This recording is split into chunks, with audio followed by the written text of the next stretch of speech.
Pushpa the rule జాతర మొదలైంది. ఇక ఈ సినిమా ఎలా ఉంది? సినిమా చూసిన వాళ్ళు ఈ సినిమా టాక్ ఎలా చెబుతున్నారు?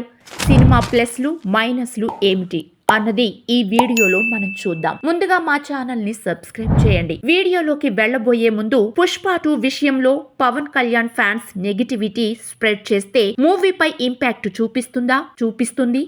సినిమాని ఎవరు ఆపలేరు. మీ ఆన్సర్ ని కామెంట్ బాక్స్ లో కామెంట్ చేయండి. ఇప్పుడు ఎక్కడ చూసినా ఎక్కడ విన్నా అందరి నోటి నుండి ఇప్పుడు పుష్ప నామస్మరణ తప్ప వేరే లేదని చెప్పాలి. అంతలా ప్రేక్షకుల మనసు గెలిచింది. Master mind director Sukumar, icon star Allu Arjun ఈ క్రేజీ కాంబినేషన్ లో వచ్చిన ఈ మూవీ ఈ రోజు రిలీజ్ అయి బ్లాక్ బస్టర్ టాక్ తెచ్చుకుంది. అభిమానుల అంచనాలు ఏమాత్రం తగ్గకుండా దర్శకుడు సుకుమార్ ఈ మూవీని అద్భుతంగా తీశాడని అంటున్నారు అభిమానులు. పుష్ప 1 తో నేషనల్ వైడ్ గా తన మార్క్ స్టైల్ చూపించాడు దర్శకుడు సుకుమార్. ఇంకా అల్లు అర్జున్ గురించి ప్రత్యేకంగా చెప్పనక్కర్లేదు. ఏకంగా ఈ సినిమాలో యాక్ట్ చేసినందుకు ఇంతవరకు తెలుగులో ఏ హీరోకి దక్కని ఘనత దక్కిందని చెప్పాలి. ఏకంగా నేషనల్ అవార్డు అందుకున్నారు. అంతలా ఈ సినిమా ప్రేక్షకుల మనసు దోచుకుంది. ఇప్పుడు కూడా ఈ క్రేజీ కాంబినేషన్ మరోసారి హిట్ కొట్టిందని అంటున్నారు సినీ విశ్లేషకులు. సినిమా మైనస్ల విషయానికి వస్తే పుష్ప క్యారెక్టర్ లేట్ ఎంట్రీ ప్రేక్షకులను నిరుత్సాహపరిచాయి. ఈ సినిమాకి మేమిస్తున్న రేటింగ్